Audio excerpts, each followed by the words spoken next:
Como agir na perícia do INSS e aumentar as chances de ganhar o benefício auxílio-doença? Explicarei. Primeira coisa é saber para que serve a perícia do INSS. A perícia do INSS serve para verificar se você tem uma doença, desde quando você tem essa doença e se você está incapaz para trabalhar. Por que isso? Porque às vezes nós temos uma doença e não estamos impossibilitados de trabalhar. Um detalhe, aí é uma sugestão. Cuidado, porque às vezes nós temos mais de uma doença, mas sempre temos uma que é principal, que é aquela doença que nos incapacita para o trabalho. Então, quando for na perícia do INSS, não fique fazendo várias queixas de vários problemas de saúde que você tem. O interessante é ficar focado no problema de saúde principal que lhe incapacita para o trabalho, que é aquele problema que está descrito no atestado médico, lá nos laudos médicos. Essa é a primeira sugestão.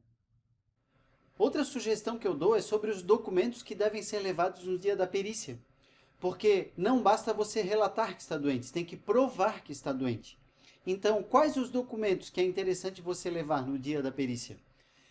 Documentos pessoais, como o RG, carteira de trabalho, o número do seu CPF e documentos médicos que comprovem a sua incapacidade para o trabalho. Que documentos são esses? Exames médicos, por exemplo, atestados médicos, onde fala qual é a doença, por quanto tempo precisa ficar afastado.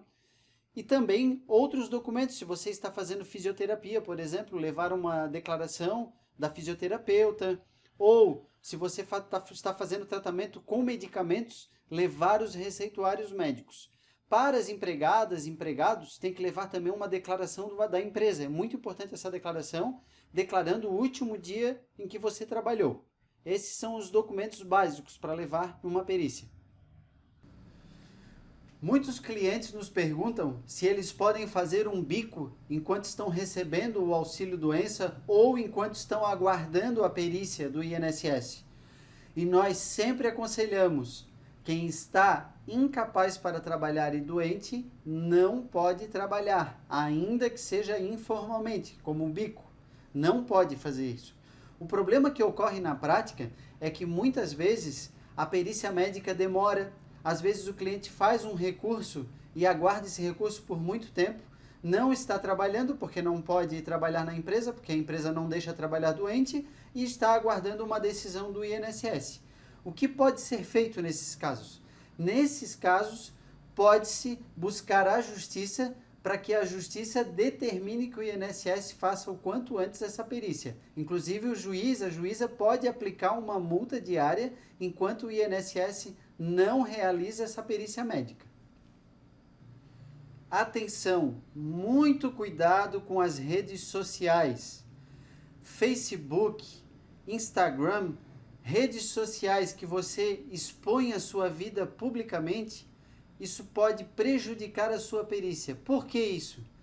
Quem lhe falou que um médico ou uma médica do INSS não pode buscar o seu nome na rede social para ver a vida que você leva? Então, cuidado com isso. Hoje nós temos uma tendência de demonstrar muito a nossa felicidade através da rede social. E eu não estou falando que isso é proibido ou não deve fazer isso. O problema é deixar isso público, porque pode ser feita uma interpretação errada.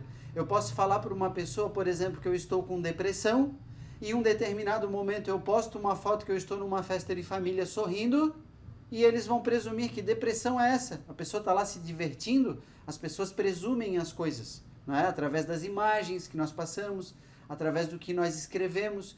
Então, muito cuidado com as redes sociais. Elas podem passar uma impressão errada da nossa situação, da situação que nós estamos vivendo na realidade. Qual é a solução? Qual é o que eu sugiro que seja feito? Coloquem a rede social no privado, só para as pessoas que lhe seguem, para as pessoas que interagem com você, para evitar um prejuízo desnecessário na hora da sua perícia.